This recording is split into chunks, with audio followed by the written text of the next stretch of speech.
क्या आपका भी रिफंड अटक गया है? अब आप क्या करोगे? इनकम टैक्स डिपार्टमेंट ने अब एक ऐसा सिस्टम लॉन्च किया है जो बिना नोटिस दिए आपका रिफंड होल्ड पर डाल सकता है। ना नोटिस, ना वार्निंग और पैसा रुक गया। लेकिन शॉकिंग बात तो ये है जब आपको पता चलेगा कि आपकी खुद की गलती की वजह से ऐसा हुआ है।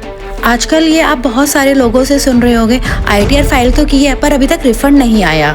स्टेटस अगर चेक करो तो लिखा होता है कि refund on hold under risk management.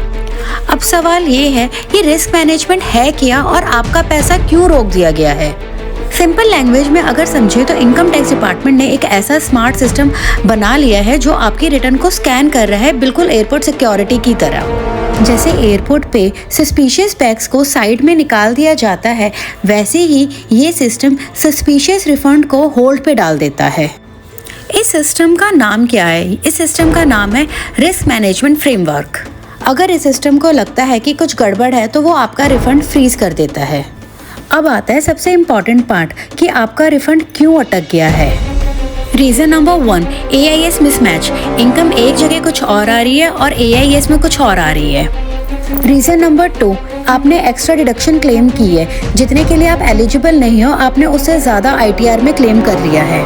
Reason number 3, high refund. System सोचता है इतना रिफंड कोई क्यों डिक्लेयर कर रहा है। Reason number 4, TDS mismatch.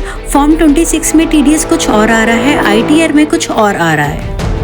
इनका एक सिंपल सा रूल है, जितना बड़ा रिफंड अमाउंट है उतना ही बड़ा इनको डाउट है।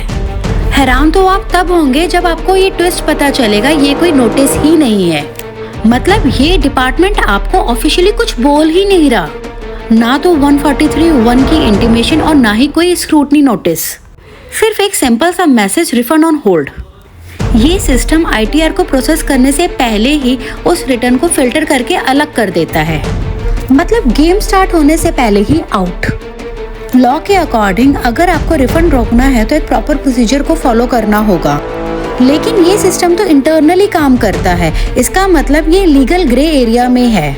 इसका सिंपल सा मतलब है सिस्टम फास्ट हो गया है लेकिन क्लैरिटी नहीं आई अभी भी। अगर आपका भी रिफंड होल्ड पर चला गया है तो पैनिक मत होइए। स्टेप नंबर 1, आप अपना AIS चेक कीजिए। स्टेप नंबर 2, TDS को वेरीफाई कीजिए। स्टेप नंबर 3, आपने जो भी डिडक्शन क्लेम की है उनके प्रूफ चेक कीजिए। और अगर आपसे कोई गलती हो गई है तो उसी वक्त अपनी रिटर्न को रिवाइज कर दीजिए।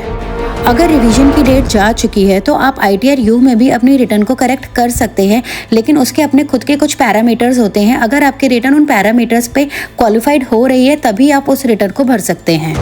एक बात हमेशा याद रखना, अगर आप इस चीज़ को इग्नोर करोगे तो प्रॉब्लम बढ़ जाएगी।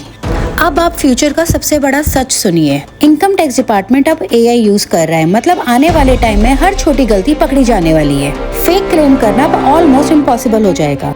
सिस्टम सिंपल है, ऑनेस्ट है तो टेंशन नहीं है, पर ज्यादा स्मार्ट बनने की कोशिश करोगे तो पकड़े जाओगे। इनकम टैक्स डिपार्टमेंट अब स्लो नहीं रहा, स्मार्ट हो गया है। रिफंड लेने के लिए सिर्फ रिटर्न भरना काफी नहीं है, सही रिटर्न भरना ज्यादा जरूरी है।